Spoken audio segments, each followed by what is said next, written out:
Hi friends, ಎಲ್ರಿಗೂ ಹೊಸ ವಿಡಿಯೋಗೆ ಸ್ವಾಗತ. ಬೆಳಗ್ಗೆ 3 ದೊಡ್ಡ ಬದಲಾವಣೆ ಮಾಡಿದ ಕೋಚ್ ಸುದ್ದಿಯ ಸಂಪೂರ್ಣ ಮಾಹಿತಿ ತಿಳ್ಕೊಂಡು ಬರೋಣ. ಅದಕ್ಕಿಂತ ಮುಂಚೆ ಚಾನಲ್ಗೆ ಸಬ್ಸ್ಕ್ರೈಬ್ ಮಾಡಿದ ವಿಡಿಯೋ ನೋಡ್ತಾ ಇದ್ದರೆ ಈಗಲೇ ನಮ್ಮ ಚಾನಲ್ನ ಸಬ್ಸ್ಕ್ರೈಬ್ ಮಾಡ್ಕೊಳ್ಳಿ. ಹಾಗೆ ಪಕ್ಕದಲ್ಲೇ ಇರೋ ಬೆಲ್ ಐಕನ್ ಮೇಲೆ ಆಲ್ ಅಂತ ಕ್ಲಿಕ್ ಮಾಡ್ಕೊಳ್ಳಿ. ನಾವು ಯಾವುದೇ ಹೊಸ ವಿಡಿಯೋ ಅಪ್ಲೋಡ್ ಮಾಡಿದರೂ ಮೊದಲು ನಿಮಗೆ ನೋಟಿಫಿಕೇಶನ್ ಬರುತ್ತೆ. ಹೌದು ಸ್ನೇಹಿತರೆ, ಕಳೆದ ಮ್ಯಾಚಲ್ಲಿ ನಮ್ಮ ಭಾರತ ತಂಡ ಇಂಗ್ಲೆಂಡ್ ವಿರುದ್ಧ ಭರ್ಜರಿ ಗೆಲುವನ್ನೇ ಸಾಧಿಸಿತು. ಹಾಗೆ ಇಂಗ್ಲೆಂಡ್ ತಂಡ ಮೊದಲಿಗೆ ಟಾಸ್ ಗೆದ್ದು ಬ್ಯಾಟಿಂಗನ್ನು ತಗೊಳ್ತಾರೆ.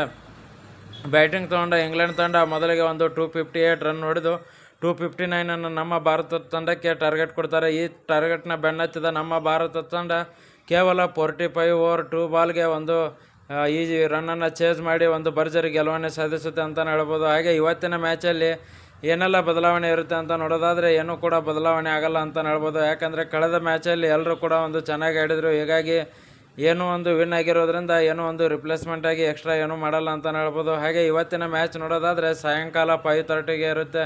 ಯಾರೂ ಕೂಡ ಮಿಸ್ ಮಾಡ್ಕೊಳ್ಳೋಕೆ ಹೋಗಬೇಡಿ. 5:30ಗೆ ಶುರು ಆಗುತ್ತೆ. ಹಾಗೆ ಪ್ಲೇಯಿಂಗ್ 11 ನೋಡೋದಾದರೆ ಅದೇ ಕಂಟಿನ್ಯೂ ಆಗುತ್ತೆ ಅಂತಲೇ ಹೇಳ್ಬೋದು. ಓಪನರ್ ಆಗಿ ರೋಹಿತ್ ಶರ್ಮಾ ಹಾಗೆ ಶುಭ್ಮನ್ ಗಿಲ್ ಅವರು ಬರ್ತಾರೆ. ನೆಕ್ಸ್ಟ್ ಒನ್ ಡೌನಲ್ಲಿ ವಿರಾಟ್ ಕೊಹ್ಲಿ ಅವರಾಗಿರ್ಬೋದು, Shreyas Iyer, Washington Sundar, KL Rahul, Akshar Patel back to back. ಇವಾಗ ಏನು ಮೊದಲು ಮ್ಯಾಚಲ್ಲಿ ನಡೆಯುತ್ತಲ್ಲ, ಇದೇ ಥರ ಕಂಟಿನ್ಯೂ ಆಗುತ್ತೆ ಅಂತಲೇ ಹೇಳ್ಬೋದು. ಸೋಷಿಯಲ್ ಮೀಡಿಯಾದಲ್ಲಿ ವಿರಾಟ್ ಕೊಹ್ಲಿಯವ್ರನ್ನ ಬೆಂಚ್ ಕುಡಿಸ್ತಿದ್ದಾರೆ. ಗೌತಮ್ ಗಂಭೀರ್ ಅವರು ಫೇವರಿಸಮ್ ಮಾಡ್ತಿದ್ದಾರೆ ಅಂತ ಸುದ್ದಿ ಹರಿದಾಡುತ್ತಿತ್ತು. ಅದು ಎಲ್ಲ ಸುಳ್ಳು ಅಂತಲೇ ಹೇಳ್ಬೋದು.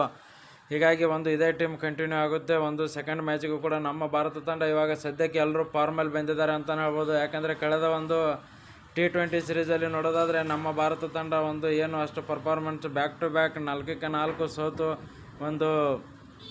ಕಳಪೆ ಪ್ರದರ್ಶನ ನೀಡಿದರು ಅಂತಲೇ ಹೇಳ್ಬೋದು. ಬಟ್ ODIಯಲ್ಲಿ ಬೆಂಕಿ ಕಂಬ್ಯಾಕ್ ಮಾಡಿದ್ದಾರೆ ಅಂತಲೇ ಹೇಳ್ಬೋದು. ಅಕ್ಷರ್ ಪಟೇಲ್ ಅವರು T20 ಸೀರೀಸಲ್ಲಿ ಇಂಗ್ಲೆಂಡ್ ವಿರುದ್ಧ ಏನೂ ಕೂಡ ಅಬ್ಬರದ ಬ್ಯಾಟಿಂಗ್ ಆಗಲಿ ಬಾಲಿಂಗ್ ಆಗಲಿ ಬಂದಿರಲಿಲ್ಲ. ಬಟ್ ODIಯಲ್ಲಿ ಇಂಗ್ಲೆಂಡ್ ವಿರುದ್ಧ ಮೊದಲ ಮ್ಯಾಚಲ್ಲೇ ಅಬ್ಬರಿಸಿದ್ದಾರೆ ಅಂತಲೇ ಹೇಳ್ಬೋದು. 4 ವಿಕೆಟ್ ತೆಗೆದುಕೊಳ್ಳೋದ್ರ ಮೂಲಕ, ಹಾಗೆ ಬ್ಯಾಟಿಂಗಲ್ಲಿಯೂ ಕೂಡ ಕೇವಲ ಬ್ಯಾಟಿಂಗಲ್ಲಿ 52 ಬಾಲ್ಗೆ 57 ರನ್ ಹೊಡೆದ್ರ ಮೂಲಕ ನಮ್ಮ ಭಾರತ ತಂಡ ಗೆಲ್ಲೋಕ್ಕೆ ಇವ್ರದ್ದು ಅಪಾರ ಕೊಡುಗೆ ಇದೆ ಅಂತಲೇ ಹೇಳ್ಬೋದು. ಯಾಕಂದರೆ ಎಂಡಲ್ಲಿ ಬ್ಯಾಕ್ ಟು ಬ್ಯಾಕ್ ವಿಕೆಟ್ ಹೋಗ್ತಾ ಇದ್ದರೆ ಇನ್ನೊಂದು ಎಂಡಲ್ಲಿ ನಿಂತರು ಸಿಂಗಲ್ 2D ತೊಗೊಂಡು ಮ್ಯಾನೇಜ್ ಮಾಡಿದರು ಅಂತಲೇ ಹೇಳ್ಬೋದು. ವಾಷಿಂಗ್ಟನ್ ಸುಂದರ್ ಹಾಗೆ ಅಕ್ಷರ್ ಪಟೇಲ್ ಅವರು. ಏನೇ ಅಂದರೂ ಕೂಡ ಮೊದಲ ಮ್ಯಾಚ್ ಬೆಂಕಿಯಾಗಿತ್ತು ಅಂತಲೇ ಹೇಳ್ಬೋದು. ಸೆಕೆಂಡ್ ಮ್ಯಾಚ್ ಇವತ್ತು ಕೂಡ ನಮ್ಮ ಭಾರತ ತಂಡನೇ ಗೆಲ್ಲೋದು ಅಂತ ಹೇಳೋಕ್ಕೆ ಇಷ್ಟಪಡ್ತೀನಿ. ಯಾಕಂದರೆ ಆ ಥರ ಸ್ಟ್ರಾಂಗ್ ಆಗಿ ಕಾಣ್ತಾ ಇದೆ. ದಿಗ್ಗಜ ಪ್ಲೇಯರ್ಗಳು ಕೂಡ ಇದ್ದಾರೆ ಇದರಲ್ಲಿ. ಹೀಗಾಗಿ ನಮ್ಮ ಭಾರತ ತಂಡ ಗೆದ್ದೇ ಗೆಲ್ಲುತ್ತೆ. ವಿಡಿಯೋ ಇಷ್ಟ ಆಗಿದ್ದರೆ ಲೈಕ್ ಮಾಡಿ, ಶೇರ್ ಮಾಡಿ.